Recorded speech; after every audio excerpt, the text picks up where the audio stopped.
Good morning children. Today we will discuss about spectrum beta. First of all, what is spectrum? Before we discuss about spectrum, you have seen that or you have studied in the lower classes beta rainbow formation as well as when white light or sunlight passes through a prism, there will be a splitting up of several or different colors. Suppose we have a prism. So when white light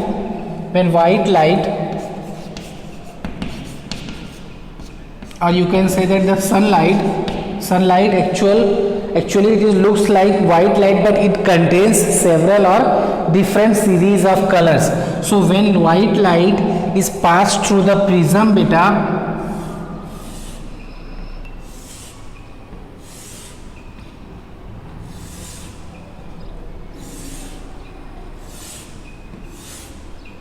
it split up into the 7 different colors.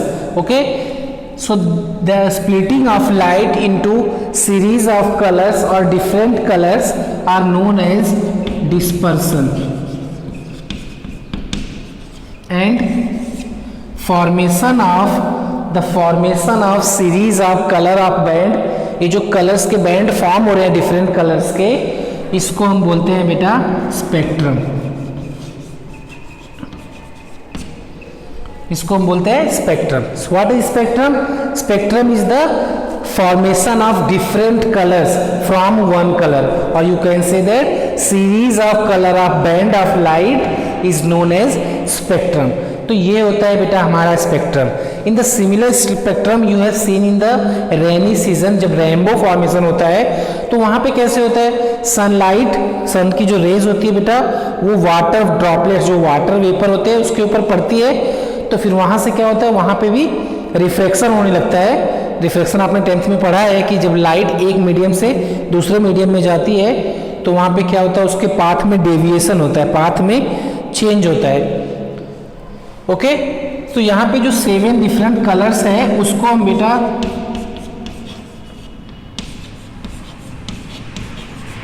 ये 7 different colours के नाम से pronunciate करते हैं. विवग्योर, violet, indigo, blue, green, yellow, orange and red. तो ये colours का ही बैंड फॉर्म होता है वहां पे रेनबो में. अंडरस्टूड? तो वहां पे कैसे होता है, वहां पे रिफ्लेक्शन, मतलब सन की लाइट जब पड़ती है बेटा वाटर ड्रॉपलेट्स पे, तो जो व्हाइट कलर होता है डिफरेंट कलर्स में डिस्पर्स हो जाता है, स्प्लिटिंग ऑफ हो जाता है, तो वहां पे हमें एक स्पेक्ट्रम फॉर्म होते हुए दिखता है. Understood? So these 7 colours are violet, indigo, blue, green, yellow, orange and red. These are the 7 colours. सबसे ज्यादा डेविएट कौन सी लाइट हो रही है, वायलेट. जिसका वेवलेंथ सबसे कम होता है बेटा उसका डेविएशन सबसे ज़्यादा होता है, और जिसका वेवलेंथ सबसे ज़्यादा होता है उसका डेविएशन सबसे कम होता है. तो रेड कलर का जो वेवलेंथ होता है सबसे ज़्यादा होता है. दैट्स वाई हमें मॉर्निंग में सनराइज और सनसेट के टाइम ओनली हमें सन रेड दिखता है, क्योंकि उस टाइम सन ज़्यादा डिस्टेंस पे होता है और ओनली रेड लाइट्स भी हमारे तक आ पाती है, बाकी लाइट्स उतना नहीं आ पाती. Okay, so विवग्योर. एंड यहाँ पे बेटा वन मोर थिंग, अगर हम इसको सपोज इस फॉर्म में सभी कलर्स को लिखें बेटा, यहाँ पे समझिए हम डिफरेंट कलर्स के फॉर्मेशन हो गया है.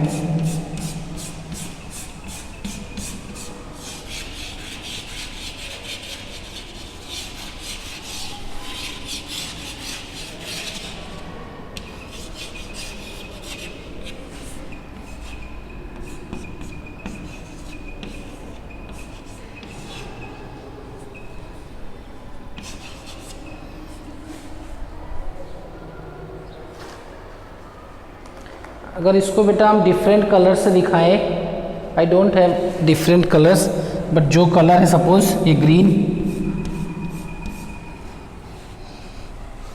This is red.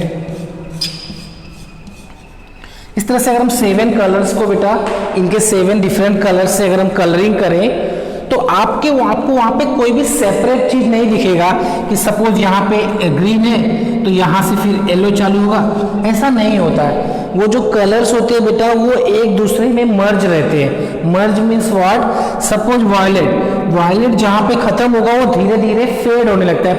हल्का होने लगता है, लाइट होने लगता है, और स्लोली स्लोली वो इंडिगो के साथ मर्ज हो जाता है। Similarly Indigo merge with blue, blue merge with green, green with yellow, yellow with orange, orange with red. ये टोटली एक दूसरे में मर्ज होकर के कंटिन्यूअस स्पेक्ट्रम फॉर्म करते हैं। अंडरस्टूड बेटा?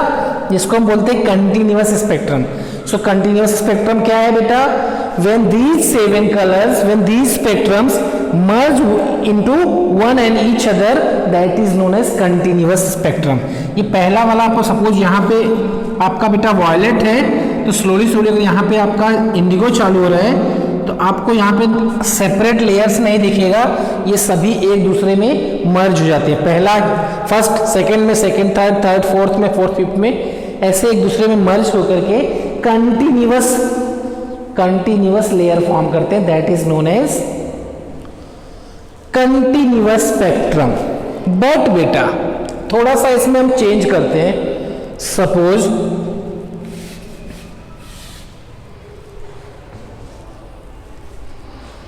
ये 7 कलर्स, हमको यहाँ पे एक स्क्रीन लगाना पड़ेगा, जिस स्क्रीन के ऊपर हमें ये 7 कलर्स दिखेंगे बेटा। सपोज ये जो व्हाइट लाइट है बेटा हमारी, इसको यहाँ पे हम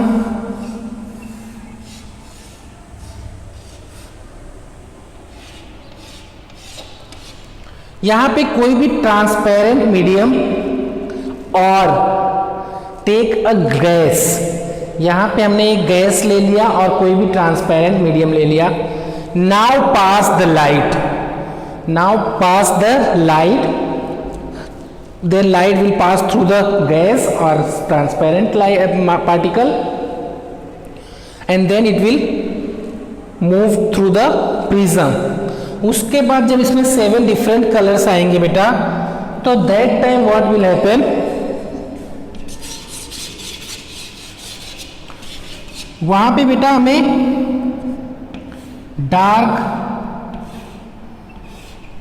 वहां पे हमें ऐसे डार्क बैंड्स दिखने लगेंगे। वहां पे कंटिन्यूअस तब नहीं रह जाएगा, वहां पे कंटिन्यूअस नहीं, डिस्टिंक्ट हो जाएंगे। तो वहां पे एक एक थोड़े थोड़े डिस्टेंस के बाद आपको वहां पे डार्क बैंड दिखने लगता है। ऐसा क्यों होता है? फिगर आप बुक में देख सकते हो बेटा, page number 210A, absorption of spectrum. Absorption of spectrum में देखो ब्लैक कलर के बहुत सारे बैंड्स दिख रहे हैं। Now it is not continuous. ऐसा क्यों हुआ? In Planck's quantum we have studied that कि पार्टिकल्स ऑफ मैटर, जो भी गैस होगा उसके जो पार्टिकल्स होते हैं, लाइट के 2 नेचर होता है, wave nature and particle nature. So particles nature जो होता है लाइट का, और जो सॉरी पार्टिकल जो गैस है इसमें जो हमने ट्रांसपेरेंट मीडियम लिया है, उसके अंदर जो पार्टिकल्स होंगे उनके पास फोटोन होगा और एनर्जी होगा। जो एनर्जी उनके पास होगा वो उसी अमाउंट ऑफ एनर्जी का, उसी वेवलेंथ का एनर्जी यहाँ से वो लोग एब्जॉर्ब कर लेते हैं। यहाँ से मतलब इसमें से जो लाइट वाइट पास हो रही। So when white light pass through a gas और transparent matter, it will capture or it will absorb some photons or some energy of the wavelength। वो कितना एनर्जी एब्जॉर्ब करेगी? वो similarly that is based on Planck's constant that we have discuss in the previous video. उसी frequency, उसी amount के frequency की energy वो absorb कर लेती है। तो यहाँ पे बैंड्स जो होता है वहाँ पे तब कंटिन्यूअस फॉर्मेशन नहीं होता बेटा, वहाँ पे ऐसे डार्क कलर के बैंड्स आने लगते हैं। तो इस तरह के एब्जॉर्प्शन को हम बोलते हैं, सॉरी इस तरह के स्पेक्ट्रम फॉर्मेशन को हम बोलते हैं एब्जॉर्प्शन स्पेक्ट्रम। सो कैसे डिफाइन करेंगे हम बेटा एब्जॉर्प्शन स्पेक्ट्रम को? When light pass through a gas, है ना, प्रिज्म में तो डायरेक्टली नहीं, अभी गैस के through. When light pass through a gas और matter, there will be a some photons or some energy will be absorbed by the particle of that gas, and then the formation of spectrum that is known as absorption spectrum।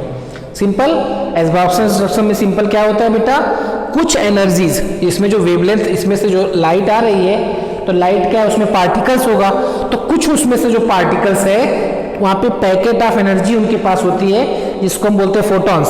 तो कुछ photons उसमें से absorb कर ले रहे हैं, तो इसमें उतने पार्ट के वेवलेंथ आपको यहाँ पे नहीं दिखेगा। यहाँ पे जो स्पेक्ट्रम दिख रहा है उतने स्पेक्ट्रम आपको विजिबल नहीं रहेगा, वो स्पेक्ट्रम क्या होगा, इसने एब्जॉर्ब कर लिया है। तो इस तरह से आपको सेपरेट आपको अलग अलग दिखने लगेगा स्पेक्ट्रम। तो ऐसे स्पेक्ट्रम को हम बोलते हैं एब्जॉर्ब स्पेक्ट्रम। कंटिन्यूअस नहीं है। कंटिन्यूअस क्यों नहीं है? क्योंकि आपने डायरेक्टली अब इस पार इसको पास नहीं किया है। इसमें क्या हुआ कि आपने एक गैस का मटेरियल, मैटर और कोई भी ट्रांसपेरेंट मैटर यूज कर लिया, जिसने क्या किया, सेम अमाउंट का, उसी वेवलेंथ का कुछ पार्टिकल्स इस लाइट में से उसने एब्जॉर्ब कर लिया। सो जो स्पेक्ट्रम तब फॉर्म होगा, that is known as absorption spectrum. And new thing बेटा, नेक्स्ट सपोज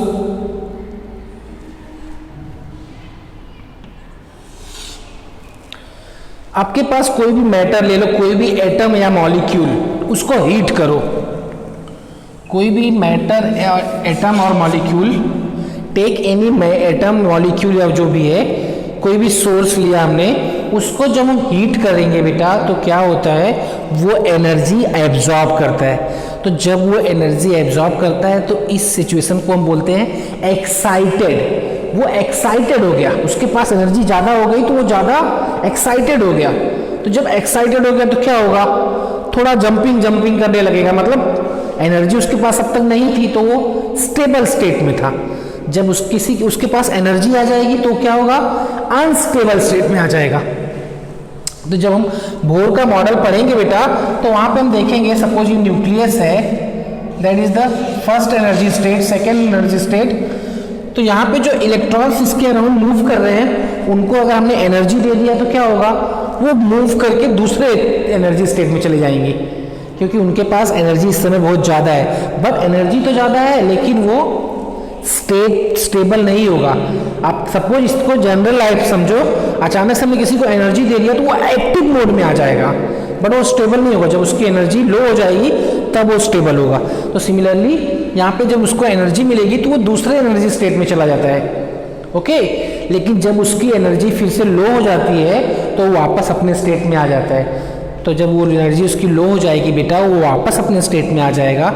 दैट टाइम वो एनर्जी जाएगी कहाँ, वही एनर्जी फोटॉन्स के फॉर्म में रिलीज होगी।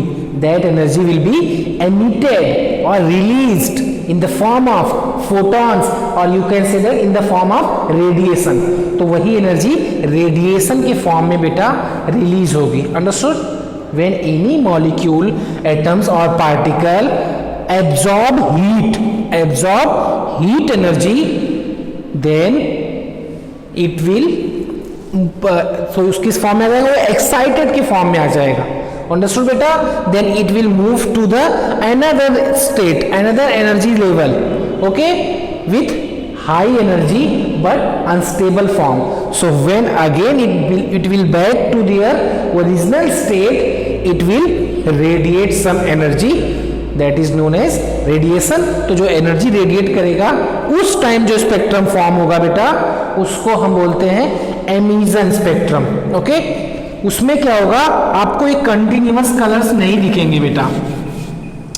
उस टाइम जब यहाँ पे लाइट निकलेगी डिफरेंट कलर्स में, तो वहां पे suppose violet, indigo, blue, green, yellow, red, ऐसे कुछ डिफरेंट कलर्स आपको लाइन के फॉर्म में दिखने लगेंगे। अंडरस्टूड?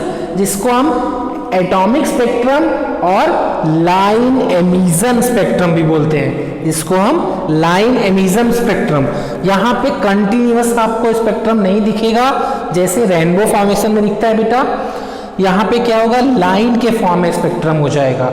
और डिफरेंट मटेरियल्स की डिफरेंट आइडेंटिटी होगी, तो उसका स्पेक्ट्रम भी अलग ही फॉर्म होगा। जैसे हम डिफरेंट पर्सन के फिंगरप्रिंट्स लेकर के बता सकते हैं ये फिंगरप्रिंट्स किसका है, इससे उसकी आइडेंटिटी पता चलती है। वैसे डिफरेंट मटेरियल्स के लिए डिफरेंट लाइन एमिशन होगा यहाँ पे। अंडरस्टूड बेटा? सो सिमिलरली इसी तरह से हीलियम एलिमेंट्स को पता लगाया गया था जब सन से लाइट और रेडिएशन एब्जॉर्ब किया गया था। सो एब्जॉर्प्शन स्पेक्ट्रम के थ्रू सन से हीलियम एटम को पता लगाया गया था। अंडरस्टूड? तो ये जो लाइन एमिशन स्पेक्ट्रम है, ये हाइड्रोजन में कैसे होगा, एब्जॉर्प्शन और एमिशन के थ्रू, ये चीज़ें हम नेक्स्ट वीडियो में डिस्कस करेंगे। I am repeating again, splitting of light into different colours that is known as dispersion बेटा, and the formation of series of bands that is known as spectrum. Okay, when light pass through a prism, it will spread up or split up into different colors that is known as vivid, violet, indigo, blue, green, yellow, red. Understood beta? And these colors are in the these radiations, these spectrums are in continuous form. Violet merge into indigo, indigo merge into blue, blue merge into green, etcetera. इस तरह से एक दूसरे में continuously मर्ज हो जाते हैं and it will form a continuous layer that is known as continuous spectrum. But when you will take any gas और ट्रांसपेरेंट मटेरियल, दैट टाइम जब लाइट उसमें से पास होगा तो उसके बीच में डार्क बैंड्स आ जाते हैं। वाई, उतने दूर में जो स्पेक्ट्रम प्रेजेंट है वो जिस गैस या ट्रांसपेरेंट मटेरियल को आपने लिया है उतना एनर्जी का उसने उतने वेवलेंथ का उसने जो स्पेक्ट्रम यहाँ पे फॉर्म होगा उसको उसने कैप्चर कर लिया है, इसलिए यहाँ पे बैंड्स आ रहे हैं। तो वहाँ पे उसने एब्जॉर्ब कर लिया है स्पेक्ट्रम को, तो इसलिए इसको हम एब्जॉर्प्शन स्पेक्ट्रम बोलते हैं। आई एम रिपीटिंग, अगर ध्यान से बेटा, अब तक हमने यहाँ पे कोई मटेरियल यूज नहीं किया था सपोज, तो हमारा यहाँ पे सपोज कंटिन्यूअस दिख रहा है। तो जैसे ही हम यहाँ पे कोई भी गैस ले लेंगे तो अब लाइट इसमें से पास होगी तो कुछ स्पेक्ट्रम वो एब्जॉर्ब कर लेगा बेटा, तो इसके वजह से वहाँ पे डार्क बैंड आएंगे। एंड अगर ये तो हमारा एब्जॉर्प्शन स्पेक्ट्रम हुआ। एमिशन स्पेक्ट्रम में क्या है बेटा, स्पेक्ट्रम उस रेडिएशन से फॉर्म होता है जब कोई भी matter, molecule, atom energy absorb कर ले और वो हायर स्टेट में पहुंच जाए, मीन्स एक्साइटेड स्टेट में आ जाए। But again after some time जब वो एनर्जी लॉस करेगा तो वही एनर्जी रेडिएशन के फॉर्म में रिलीज होती है, एमिट होती है, उसको हम बोलते हैं एमिशन स्पेक्ट्रम। अंडरस्टूड बेटा? तो यहाँ पे उस टाइम क्या होता है, लाइन फॉर्म होती है जिसको हम, तो वहाँ पे आपको कंटिन्यूअसली वायलेट टू रेड सब कंटिन्यूअसली सातों नहीं दिखेगा, वहाँ पे डिफरेंट कलर्स के लाइन फॉर्म हो जाएगा जिसको हम एटॉमिक स्पेक्ट्रा और लाइन स्पेक्ट्रा बोलते हैं और लाइन एमिशन स्पेक्ट्रम भी बोलते हैं। सो हाइड्रोजन में डिफरेंट साइंटिस्ट ने कैसे बताया था कि हाइड्रोजन में लाइन स्पेक्ट्रम कैसे होता है, ये चीज़ें हम अगले वीडियो में बात करेंगे। थैंक यू बेटा, प्लीज़ रीड द लेसन।